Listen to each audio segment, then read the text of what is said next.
Hi, Lee. It is really cold this morning. Got a lot of frost.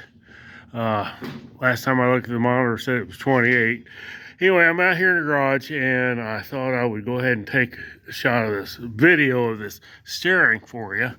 What I did was, well, you can't see it, but I removed all the steering mechanism off this tractor, and I went to JEG Racing and bought the same size diameter of steering shaft and it's splined on the end so I could use the same steering wheel.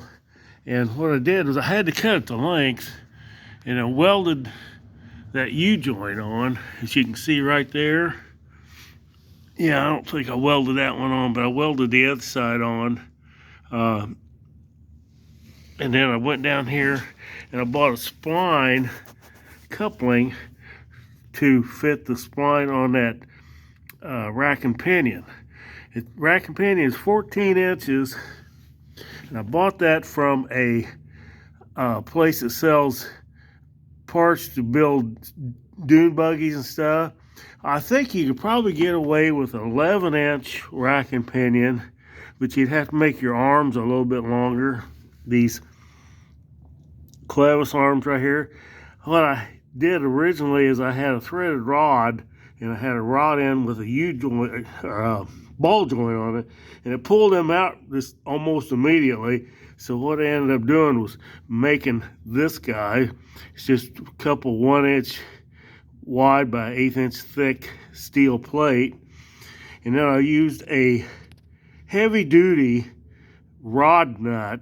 The heavy duty one was 5/8 of an inch across the flat, and that rod end that screws in to the end of that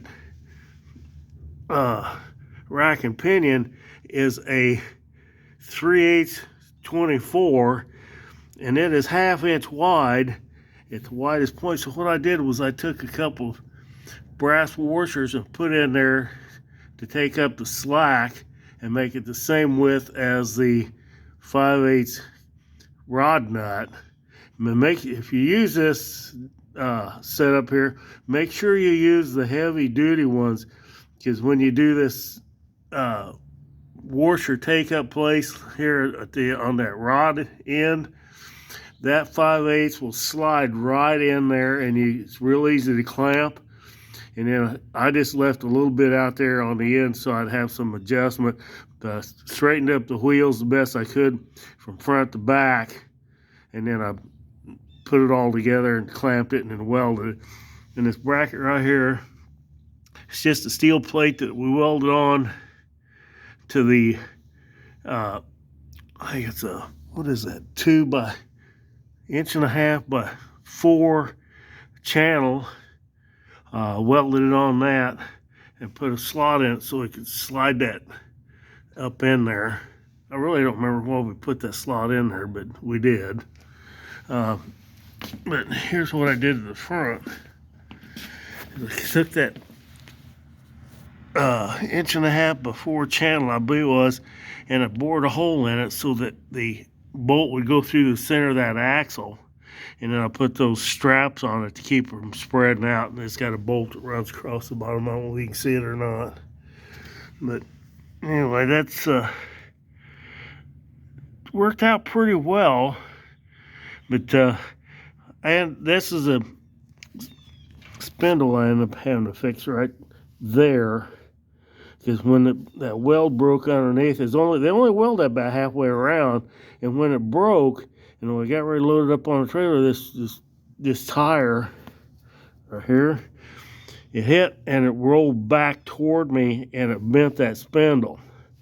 But it's ready to go now. Actually, we're getting ready to do a couple of Christmas light parades this weekend, and I'll take some still pictures of this mess so you can have it. But anyway, I want to take a bit of video of it, and I will talk to you later.